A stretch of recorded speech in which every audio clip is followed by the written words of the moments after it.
Hey guys, it's James Joslin with the Wilton Group here at Queenston Realty, and this week we're talking about 10 things you should know before moving to Princeton. So without further ado, let's jump into it, guys. As always, I like to throw out some of our upcoming events. We're going to have a few different types of events that we'll be hosting throughout the summer and the rest of this year. We have a seller seminar coming up. We have a summer client appreciation event. So if you're thinking about selling your home, you would like more information, text me 609-203-9910. I'd be happy to share more details about that. And of course, if you're a past client, you'll get the invites, and we look forward to seeing you guys soon. So without further ado, let's just jump into it. 10 things that you have to know before moving to Princeton. Number one, the schools. Everybody moves to Princeton for the schools, arguably. At least that's what I hear for the majority of the time that people are reaching out to us. So in Princeton, obviously the schools are highly sought after.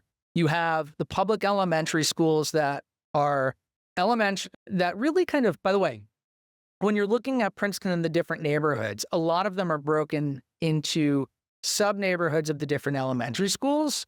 So you have Littlebrook, Riverside, Community Park, and Johnson Park.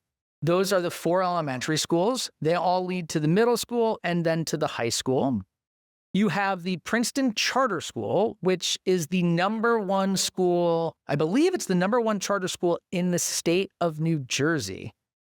That is K through 8. It is 100% lottery based, and it is now, for the first time ever, going into 2026-2027 school year, only for Princeton residents. It was my understanding that they used to open it up to surrounding towns. So if you lived in West Windsor or you were in Hopewell, you could still enroll and try to get into the lottery. But due to the overwhelming demand, moving into 2026 and 2027, it is for Princeton residents only. So I think that's important to note. It's a lottery-based school, so just because you live in Princeton does not mean that you're going to get into the charter school, but it is a phenomenal school. Now, you start to look at the private schools. My research brought up 23, private schools in Princeton alone. Now, I'm sure there's tons more, but you've got the big ones like Hun, PDS, Stewart, Chapin, the French American School. There's the Princeton Montessori School. There's a Chinese immersion. It's just, honestly, the list could go on and on and on. But I think the big takeaway is this. Princeton is known for having top tier schools. We're always ranked at the top of the state, and people move to Princeton to give their kids a better education. It's just one of the main driving factors of this local market. Always happy to talk more about these schools if you're interested. Now, 2. Inventory and pricing. You have to understand inventory and pricing when you're moving into Princeton, because I think most people who have never looked at Princeton or aren't familiar with this area and the real estate, they'll look at things and they'll say, wait a minute, why is that worth what it is? Why is that so expensive? Why is all the housing stock older? Like, these are things that you really need to understand. You have to take the time to get to know. So from an inventory perspective, as we just went over, from under $1 million, this is practically non-existent. In fact, Josh called it the other day, and he said the under $1 million single-family home era in Princeton is gone. It really is. We're just not seeing those homes anymore due to price appreciation. Let's just call it under $1.5 million is kind of like the new under $1 million segment, and that's extremely tight.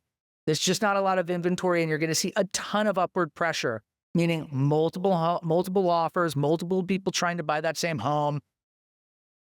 1.5 to 2.5, I really think that's becoming the new core Princeton market, which is really crazy to say.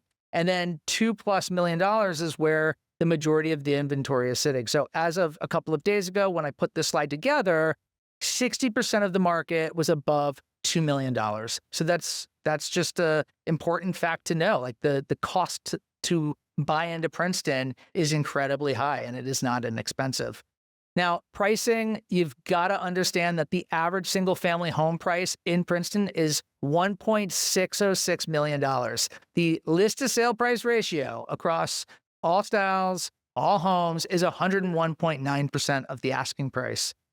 The average townhouse market for this year is priced at $954,000 with a list to sale price ratio of 102.3% of the asking price.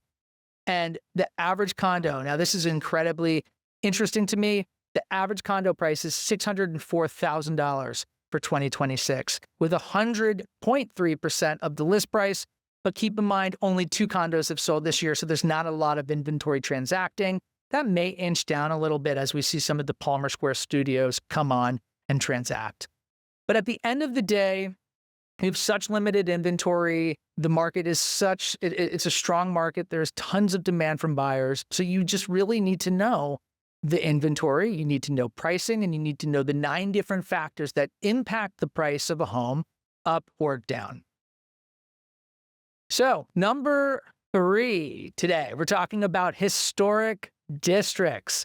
This is a good one. Princeton has 21 historic districts, and they're all overseen by the Historic Preservation Commission.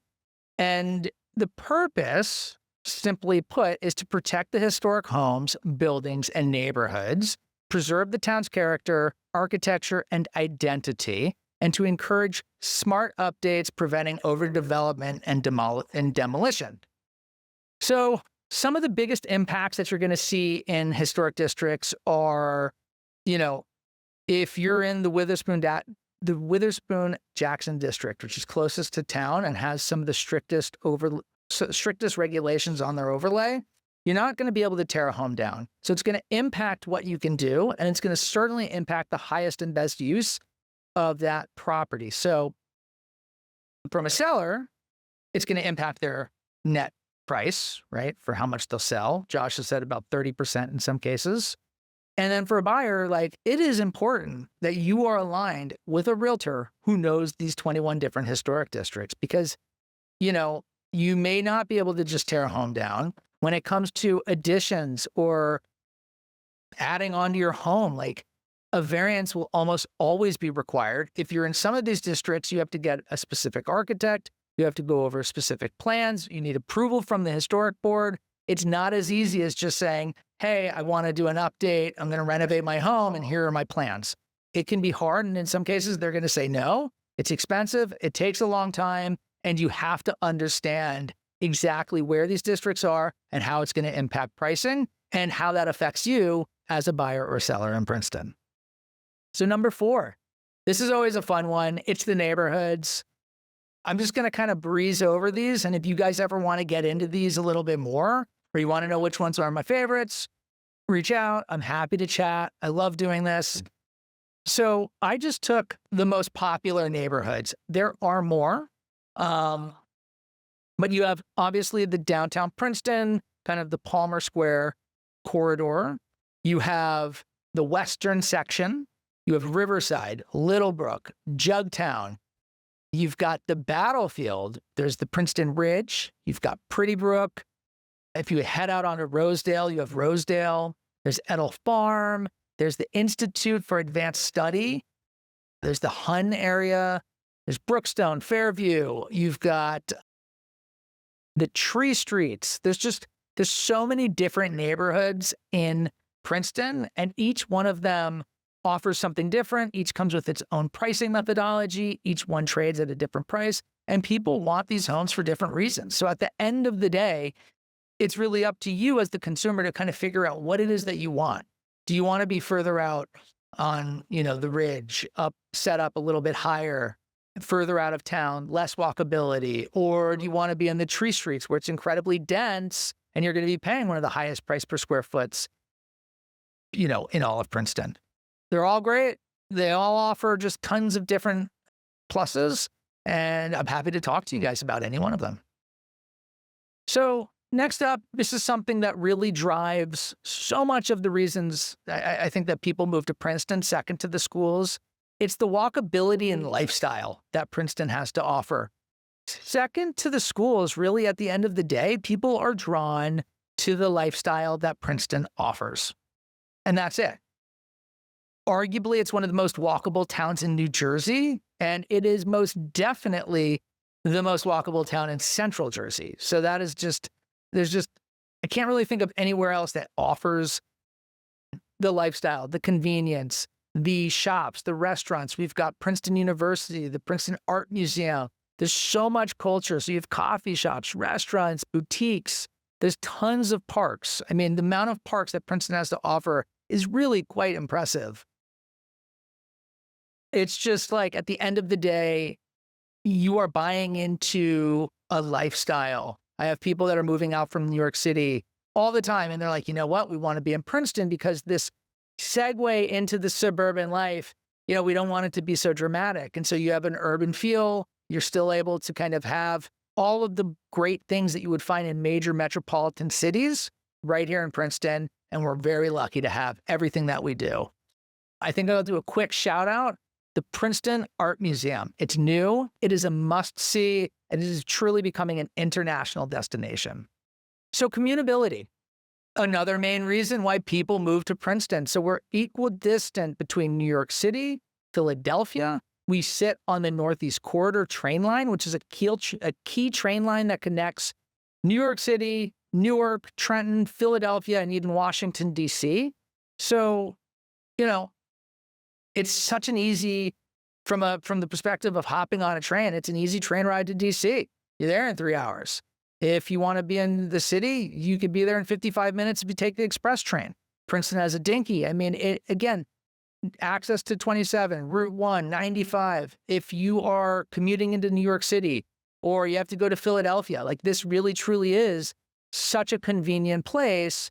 On top of lifestyle, on top of all of the great things that Princeton has to offer, not to mention the phenomenal schools, people love the commutability of Princeton.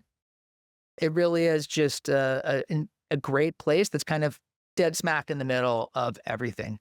But frankly, from where we're sitting right now at our office, I could be at the shore in an hour. I could be in the city in an hour. I can be up in the country in an hour. I mean, it's really quite perfect, and that's part of the charm. This kind of goes with the historic districts, but a lot of the housing stock in Princeton is going to be older. So when you're coming in as a buyer, you just have to understand that your home, that the home, or rather the home that you're looking at, is likely going to be pre-1960 in some cases, and you're going to have to understand renovation costs. I mean, part of the charm and character of Princeton is these older homes. Simultaneously, as a consumer coming in, you have to know, what can be done to these homes? So when you work with us, we're bringing out contractors and architects, and we're coming in and looking at, these homes. And in many cases, we'll have dated and unconventional layouts. And we'll say, okay, how can we rearrange this? Are we going to work within the shell, or are we going to expand? Second floor ceilings are 6.5 feet because the home was built in 1920. How can we expand that? How can we make this more livable? So you have older homes, and you have to understand renovation costs. And all of this really has to happen pre-bid. You can't bid on a home, get under contract, make it to the closing day only to realize that something that you may have wanted to do to a home from a renovation standpoint is impossible. So you have to know zoning, you have to know the FAR and the historic restrictions, and really ultimately how that's going to impact the sale price of the home that you're bidding on. And conversely, if you're a seller, how that affects you when you're selling a home. Remember, in Princeton, you're not just buying a house, you're kind of buying into a piece of history, and understanding how to navigate that. History is really what separates the good buyers from those who are just kind of floating, clueless, and not understanding what's going on in today's market. This is a great segue into the next thing that you have to know: zoning and variances, conforming versus non-conforming. So Princeton is strict, and it governs what you can do on a property in terms of how big you can build, are you exceeding your lot coverage? So it's very important to know the difference between a conforming versus a non-conforming lot. At the end of the day, a conforming lot meets all of today's zoning standards, which means you generally have the flexibility and ease to do with it what you want, so long as you're working within said zoning guidelines. Now, if it's a non-conforming lot, that lot does not meet today's current standards. Maybe the home and that neighborhood were built way before the zoning rules were put into effect. Maybe you're on an undersized lot. If that's the case and your lot is non-conforming, you're going to have to get a variance, and it's going to significantly impact what you can do, how quickly you can do it, and how much it costs. So when you're looking at homes, and again, this varies street by street, the zoning is so important, and you just have to know, like, hey, can I build on this, or am I going to need a variance? Can I expand, or, do I have to get permission from the town, essentially? And it's not as easy as just going down there and saying, hey, I would like to do X. You have to bring in an architect, you have to bring in builder, you have to submit plans. So honestly, in Princeton, understanding zoning upfront is critical because it impacts not only the life that you're going to be living, but it directly impacts what can be done to the house that you want to buy. So this stuff is super important when moving into a town like Princeton. ADUs. So ADUs are changing the game here in Princeton. If you've been following along, we've seen a couple of really awesome ones sell over the last year. I think actually 3 have transacted on the open market. A couple of others have transacted off market. But essentially, an ADU is an accessory dwelling unit. It's a secondary living space on a property. Think of it as a guest house, an in-law suite, could even be an apartment. There's a ton of different ways to incorporate an ADU into your property. It doesn't necessarily have to be freestanding. Princeton allows ADUs, but they're regulated by size and zoning, and they're capped typically, there's some exceptions, at a percentage of the main house and the main square footage. So while it is your right to build an ADU in Princeton, not all properties qualify, and that could be due to lot size, zoning, existing conditions, or deed restrictions that may prevent you from being able to build. A variance may be needed. So again, understanding zoning and how that applies to each individual home is going to impact your ability to build an ADU. Now, ADUs are amazing. They're changing the game. They add value. They add flexibility.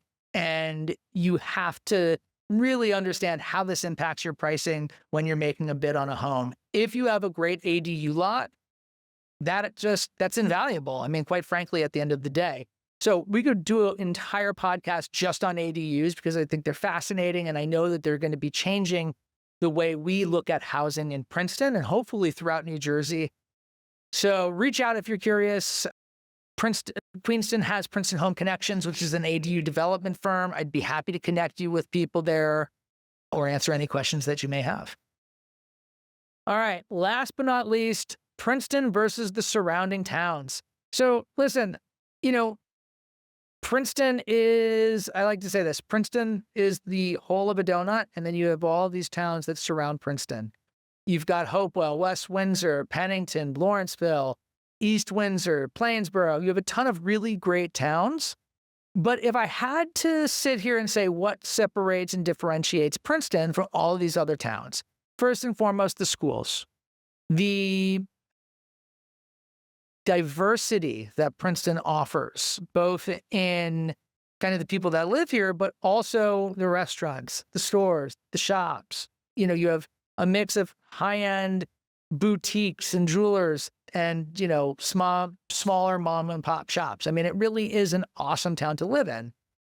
I think it's the top tier schools, if I had to pick 3 things, the walkability and the vibrant atmosphere that in many cases is driven in part by the university, but it's a university town. I mean, it's a really great place to live.